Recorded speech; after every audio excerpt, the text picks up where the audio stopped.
And as I ponder the madness of Vietnam, and search within myself for ways to understand and respond in compassion, my mind goes constantly to the people of that peninsula. I speak now not of the soldiers of each side, not of the ideologies of the Liberation Front, not of the Hunter inside gone, but simply of the people who have been living under the curse of war for almost 3 continuous decades now.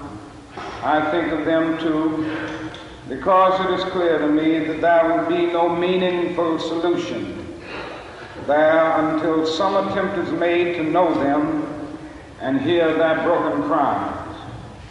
They must see Americans as strange liberators.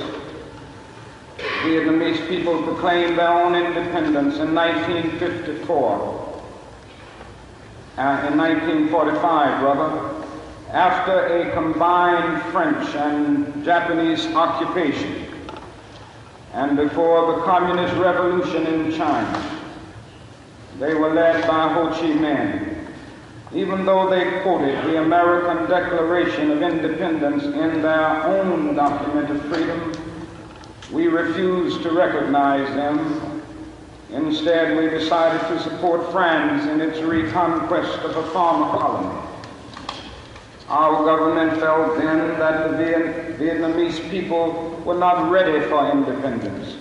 We again fell victim to the deadly Western arrogance that has poisoned the international atmosphere for so long. With that tragic decision, we rejected a revolutionary government seeking self-determination, and a government that had been established not by China, for whom the Vietnamese have no great love, but by clearly indigenous forces that included some communists. For the peasants, this new government meant real land reform, one of the most important needs in their lives. For 9 years following 1945, we denied the people of Vietnam the right of independence. For 9 years, we vigorously supported the French in their abortive effort to recolonize Vietnam. Before the end of the war, we were meeting 80% of the French war cost. Even before the French were defeated at Dien Bien Phu, they began to despair of their reckless action, but we did not. We encouraged them with our huge financial and military supplies to continue the war even after they had left. Soon we would be paying almost the full cost of this tragic attempt at recolonization. After the French were defeated, it looked as if independence and land reform would come again through the Geneva Agreement. But instead there came the United States, determined that whole should not unify the temporarily divided nation. The peasants watched again as we supported one of the most vicious modern dictators, our chosen man, Premier Diem. The peasants watched and cringed as Diem ruthlessly rooted out all opposition, supported their extortionist landlords, and refused even to discuss reunification with the North.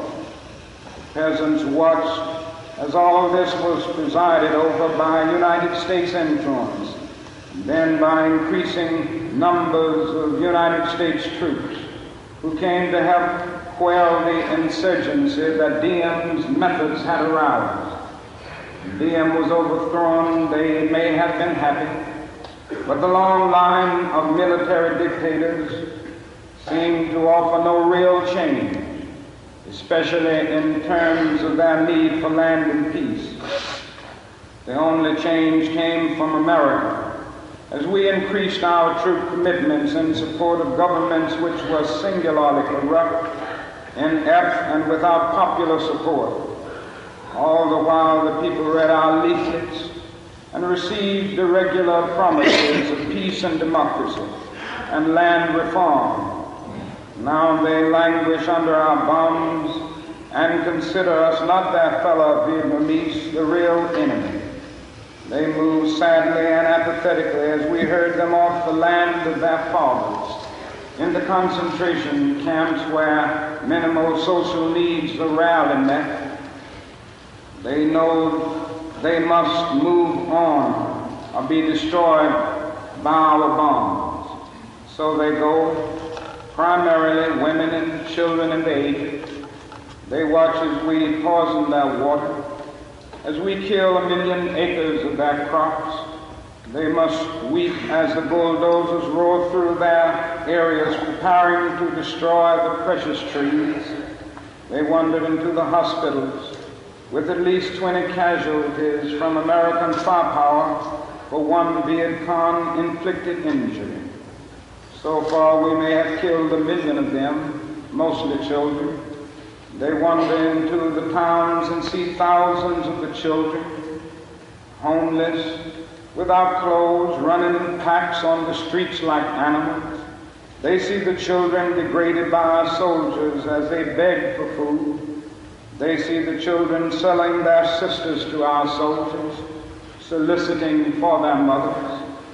What do the peasants think as we ally ourselves with the landlords, and as we refuse to put any action into our many words concerning land reform?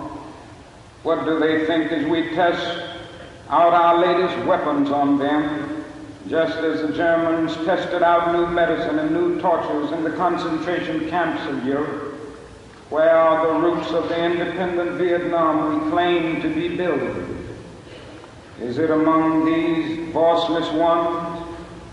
We have destroyed their two most cherished institutions, the family and the village. We have destroyed their land and their crops.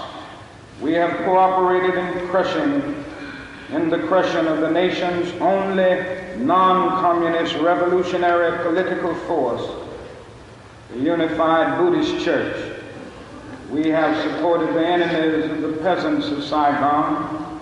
We have corrupted their women and children and killed their men.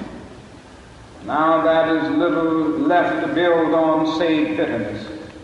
Soon the only solid physical foundations remaining will be found at our military bases and in the concrete of the concentration camps we call fortified hamlets. The peasants may well wonder if we plan to build our new Vietnam on such grounds as these. But we blame them for such thoughts. We must speak for them and raise the questions they cannot raise. These too are our brothers.